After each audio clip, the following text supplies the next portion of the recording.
사랑합니다. 베델 중창단의 찬양과 또 섬김을 받으신 주님께서 오늘 이 찬양 예배에서도 꼭 필요한 말씀으로 특별히 제자 훈련을 마치는 귀한 주님의 백성들과 제자로서의 삶을 다짐하는 충현의 모든 가족들에게 꼭 필요한 말씀 증거해 주실 것을 소망합니다. 예수님이 무슨 일을 하셨는가? 예수님이 도대체 어떤 일을 하셨는가? 성경 속에서 그 답을 추적해 보면 예수님은 먼저 하나님의 보내신 아들이심을 증거하는 일을 하셨습니다. 그리고 우리를 위한 구원 사역을 하셨습니다. 이게 이제 두 가지 중요한 것이죠. 예수님이 누구신가? 예수님이 무슨 일을 하셨는가? 이것 다음으로 두 가지 더 중요한 것 추가된다면 그 중에 하나는 제자들을 세우셨습니다. 다른 하나는 교회를 세우셨습니다. 그러니까 교회를 세우는 일과 제자들을 세우는 일이 불가분리적이다. 제자를 세우는 일은 예수님 사역에 있어서 중심의 핵심적인 사역이었다, 이렇게 말할 수 있습니다. 자, 오늘 본문은 마가복음 시작 부분이고요. 마가복음은 이제 3년 전에 이때 대강절 이 기간 동안에 나누었는데, 하나님의 아들 예수 그리스도의 복음의 시작이라 요한이 준비되어서 길을 예비하고 예수님께서 이제 사역을 시작하실 때 세례를 받는 장면 이후에 예수님이 40일 동안 광야에서 간단히 시험 받은 얘기가 간단하게 기록이 되어 있고, 이제 16절에서 예수님 사역이 시작이 되는데, 예수님이 사역을 시작하면서 제일 먼저 한 일이 제자들을 부르시고 세우신 거였습니다. 그만큼 제자들은 예수님 사역에 불가분리적으로 필요한 자들이었습니다. 왜냐하면 예수님은 공생애를 3년 정도 하실 계획이셨고요. 예수님이 돌아가시고 십자가에 반드시 돌아가셔야 되는데, 십자가에 돌아가신 다음에 그 일을 누가 합니까? 성령께서 직접 하십니까? 아니고요.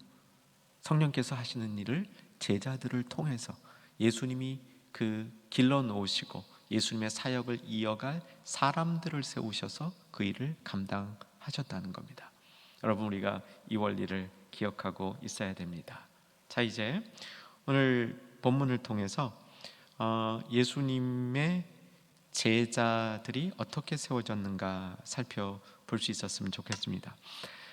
하나의 키워드를 먼저 우리 마음속에 기억하고 말씀을 풀어갑니다. 제자는 어떤 사람인가? 오늘 본문 및 다른 성경에 보아도 제자는 예수님을 따르는 자입니다. 제자는 예수님을 따르는 자. 예수님은 제자를 부를 때 어떻게 부르셨습니까? 나를 따르라 하고 부르셨습니다. 자, 오늘 제자 훈련 수료하시는 분들 좀 크게, 다른 분들은 적절하게 따라해 주시기 바랍니다. 제자는 예수님을 따르는 자들이다. 예수님은 제자를 부를 때 나를 어떻게 하라? 따르라 라고 부르셨습니다. 그런데 예수님을 따르는 여정은 짧은 여정이 아니라 긴 여정입니다. 신앙은 단번에 이루어지지 않습니다. 신앙은 아주 긴 기간을 통해서 지속적으로 연마되어서 신앙의 깊은 자리에 나가게 되어 있습니다. 이것을 3보 전진 2보 후퇴다, 보통 이렇게 표현합니다. 그러니까 지속적으로 전진만 하는 사람은 없다는 겁니다. 한 3보 전진하고 2보는 후퇴하고, 그 다음에 또 다시 3보 전진하고 2보 후퇴하고, 결론적으로 전진합니까 안 합니까? 전진하는 거예요. 이것이 중요합니다. 그 누구도 지속적으로 뒷걸음치지 않고 앞으로만 달려나가는 신앙, 성장 일변도의 신앙을 갖는 인간이나 교회는 없다는 겁니다. 성장하고 중단되고 때때로는 퇴보하고 더 성장하고 잠깐 뒤로 물러서고 이런 것이 신앙의 이 과정이라는 것이죠. 그래서 우리는 지속적으로 예수님을 따르는 것이 매우 중요합니다. 오늘 이제 훈련을 마치시고 수료하시는 분들뿐만 아니라 오늘 예배에 참여하시는 모든 충현의 가족들이 이런 결심을 했으면 좋겠습니다. 예수님을 잘 따르자. 계속 따르자. 끝까지 따르자. 힘들다가도 따르자. 주저앉아 있다도 또 일어나 따르자. 내가 후퇴했다 생각하더라도 내가 후퇴했다 지금 마음 먹으면 퍼지지 마시고 빨리 브레이크 잡으시고 따르자. 이런 마음의 깨달음이 있어야 합니다. 이제 본문으로 와봅니다. 본문은 16절에서 갈릴리 해변을 예수님이 지나실 때에 2명씩 제자들을 2번 다른 환경에서 만나는 이야기인데, 두 환경이 대조를 이루기도 하고 조화를 이루기도 하면서 우리에게 예수님이 어떻게 제자를 부르셨는가를 명쾌하게 가르쳐주고 있습니다. 첫 번째 부른 제자들의 조합은 16절에 나옵니다. 같이 한번 16절 읽습니다. 갈릴리 해변으로 지나가다가 시몬과 그의 형제 안드레가 바다에 그물 던지는 것을 보시니 그들은 너보다 누굽니까? 시몬과 안드레 형제였죠. 시몬이 누구겠습니까? 우리가 잘 아는 이름으로 베드로죠. 그래서 베드로와 안드레를 부르시는 거죠.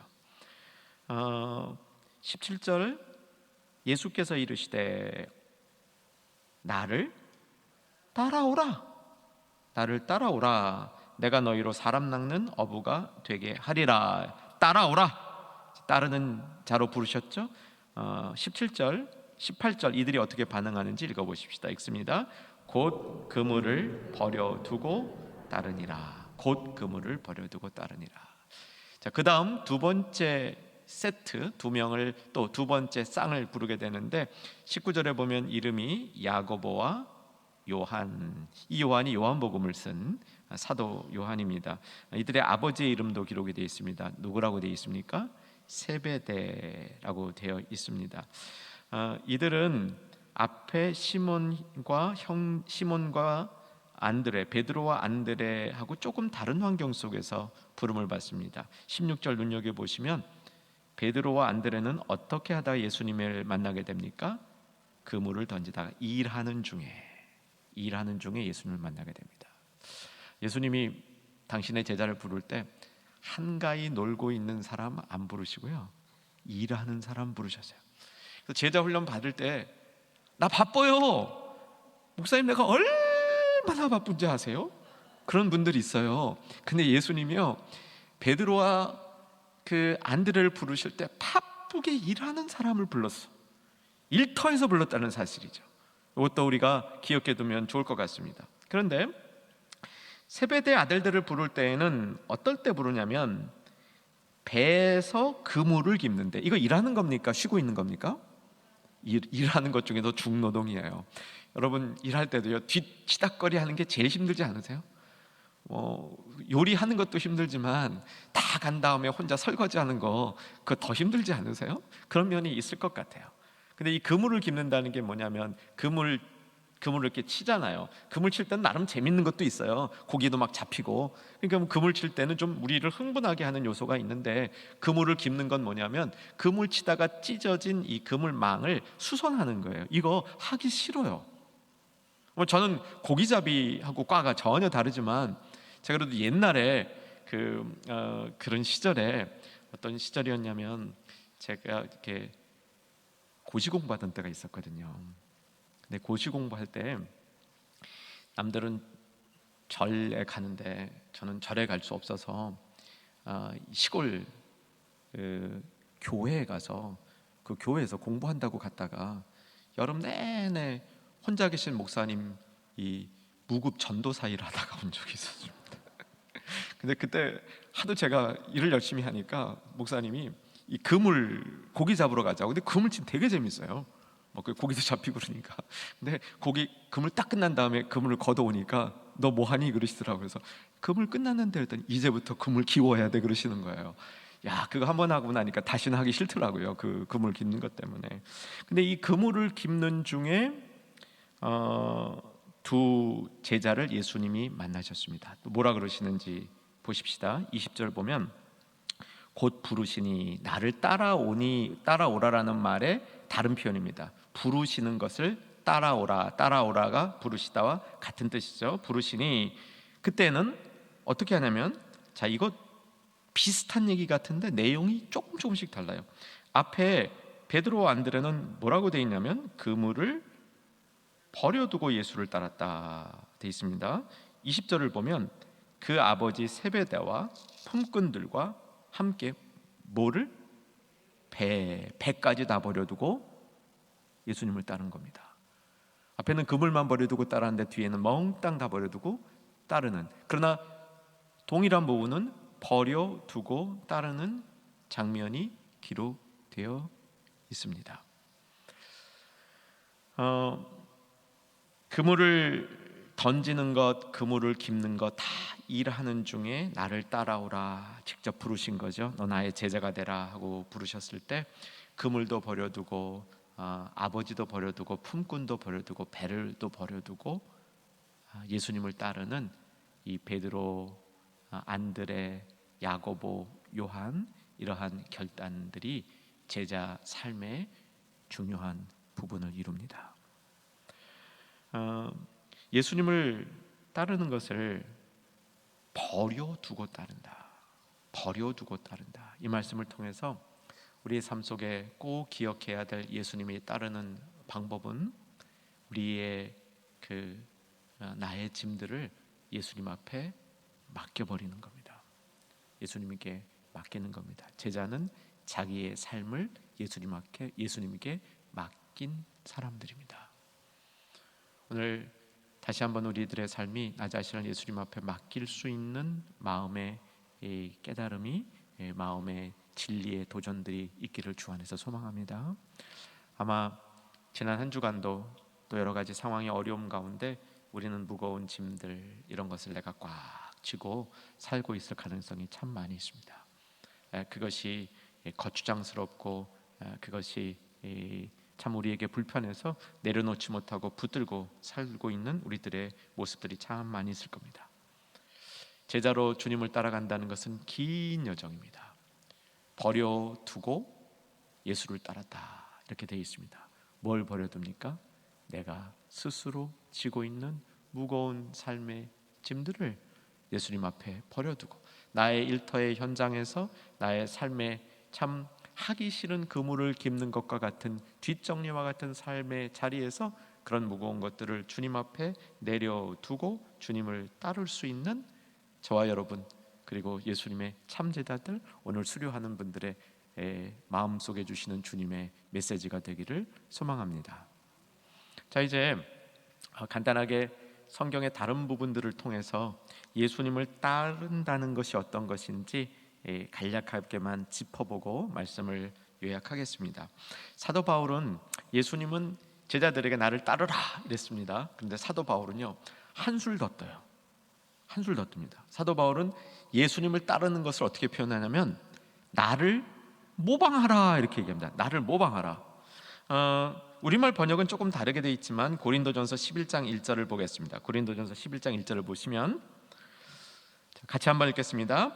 내가 그리스도를 본받는 자가 된 것 같이 너희는 나를 본받는 자가 되라. 이게 본받다 그랬는데 모방하는 자가 되라는 겁니다. 모방하다, 따라하는 자, 진짜 하나하나를 따라하는 자가 되라는 겁니다. 여러분, 구체적으로 예수님을 따르라는 얘기입니다. 그저 내가 예수님을 따르겠다는 막연한 생각, 감정적으로 내가 예수님을 따르는 사람입니다 라고 이런 동의, 여기 선에서 끝날 게 아니라 구체적으로 삶에서 한 가지씩이라도 예수님의 모습을 진짜 따라가는 사람이 되라. 사도 바울이 그렇게 얘기하고 있는 겁니다. 근데 이 자신감이 저를 압도합니다. 아니, 나를 모방하라. 도대체 사도 바울은 얼마나 자기 믿음에 자신이 있었으면 내가 하는 대로 너도 믿어봐라 이렇게 도전할까요? 이럴 쉽지 않잖아요. 내가 믿는 대로 너도 한번 그대로 믿어봐, 이렇게 말하는 것은 사실 웬만한 신앙의 확신 갖고는 쉽지 않을 텐데, 여러분 자녀에게 그러실 수 있으세요? 내가 믿는 대로 한번 믿어봐, 그러실 수 있으면 성숙한 신앙이 되겠죠. 사도 바울이 그렇게 이해하고 있습니다. 아마 이 말씀 중에는 내가 정말 하나님을 사랑하는 그 마음, 이것을 강조한 것 같습니다. 그래서 구체적으로 하나님을 따라가는 그런 그 행동들 하나씩이라도 시작하고 실천해 보자는 겁니다. 오늘 잠시 마음의 여백을 가지시고 나는 어떻게 구체적으로 예수님의 모습 한 가지라도 따라 볼 것인가? 예수님의 온유함, 예수님의 용서하심, 예수님의 기도하시는 모습, 예수님이 고난을 참으시던 모습, 단 한 가지라도 구체적으로 내가 그 삶을 모방하겠다는 것. 좀 몸이 피곤하다 할지라도 이 시간 성령께서 이 자리에 예배드리시고 실시간으로 나온 주의 백성들에게 내가 구체적으로 따르고 싶은 예수님의 모습 한 가지는 생각나게 해주시기를 소망합니다. 그것을 붙들고 우리가 나가야 하는 것이죠. 베드로는 그러면 어떻게 예수님을 따른다는 것을 베드로는 어떻게 표현했는가? 베드로전서 2장 21절, 베드로전서 2장 21절 보시겠습니다. 같이 읽습니다. 이를 위하여 너희가 부르심을 받았으니 그리스도도 너희를 위하여 고난을 받으사 너희에게 본을 끼쳐 그 자취를 따라오게 하셨느니라. 자취를 따라오게 하셨다. 이것도 구체적인 거예요. 한 걸음 한 걸음씩 그 자취를 한 단계 끝나면 다음 단계, 한 단계 끝나면 다음 단계, 어린 아이들을 가리키듯이, 어린 아이들을 양육하듯이 한 걸음 한 걸음씩을 예수님이 보여서 따라오게 해주셨다, 이 얘기입니다. 좋으신 예수님 감사하십시다. 그리고 그 예수님을 우리가 좀 구체적으로 따라가는 결심, 바울이나 베드로나 같은 얘기를 결국 하고 있는 것이죠. 예수님이 제자들을 부르실 때 나를 따르라 라고 부르셨는데, 예수님이 마지막 십자가를 지시면서 십자가의 모범으로 제자들을 가르치실 때는 뭐라고 말씀하셨냐면, 누가복음 23장 26절, 누가복음 23장 26절, 여기에는 이 우리말 번역에는 딱 답이 없어요. 그런데 읽으신 다음에 제가 설명해 드리겠습니다. 같이 한번 읽겠습니다. 그들이 예수를 끌고 갈 때 시몬이라는 구레네 사람이 시골에서 오는 것을 붙들어 그에게 십자가를 지워 예수를 따르게 하더라. 아는 구절이죠. 이게 개역개정이 이렇게 번역한 것은 다소 아쉽습니다. 우리말 번역 중에도 개역개정 이외에 새 번역이라든가 이런 번역에서는 원어를 그대로 살려준 부분이 있어요. 예수를 뒤에서 따르게 하더라. 뒤에서라는 전치사가 있습니다. 여러분, 예수님을 따르는 모습 가운데 잊어서는 안 될 겁니다. 예수님을 뒤에서 따라야 됩니다. 예수님보다 앞서가면 안 됩니다. 예수님 제가 따라갑니다 그러고 내가 앞서서 예수님을 끌고 가서는 안 된다는 겁니다. 예수님 뒤를 조용히 따라가되 십자가를 지고 따라가는 그 모습 보여주셨죠. 더 많은 구절들이 있지만 우리가 세 가지로 구체적으로 예수님을 어떻게 따르는가, 바울과 베드로와 또 예수님이 마지막에 하셨던 이 교훈들을 보고 정리합니다. 이제 말씀을 맺겠습니다. 여러분, 예수님의 제자가 되는 것은 필수입니다. 선택이 아닙니다. 예수님을 믿고 신앙을 가진 사람들은 제자가 되어야 됩니다. 예수님은 제자를 필요로 하셨습니다. 왜냐하면 예수님이 육신적으로 이 땅에 영원히 사시지 않았기 때문에 예수님의 일을 뒤이어서 시행할, 구체적으로 그 일을 감당할 사람들이 필요했습니다. 그 사람들을 제자라 그럽니다. 예수님을 따르는 자가 제자입니다. 어떻게 따를지를 오늘 말씀 속에서 잘 기억하시고, 긴 여정이라는 사실 잊지 마시고 끝까지 제자로서의 길을 이탈하지 아니하고 목적지까지 함께 같이 가는 복된 충현의 가족들 되기를 주의 이름으로 축원합니다. 기도하겠습니다. 살아계신 아버지 하나님, 예수님의 제자로 살아가기를 소망합니다. 특별히 오늘 수료한 주의 백성들이 그러기를 소망합니다. 온 충현의 가족들이 예수 제자 되게 하여 주시옵소서. 예수님 이름으로 기도합니다. 아멘.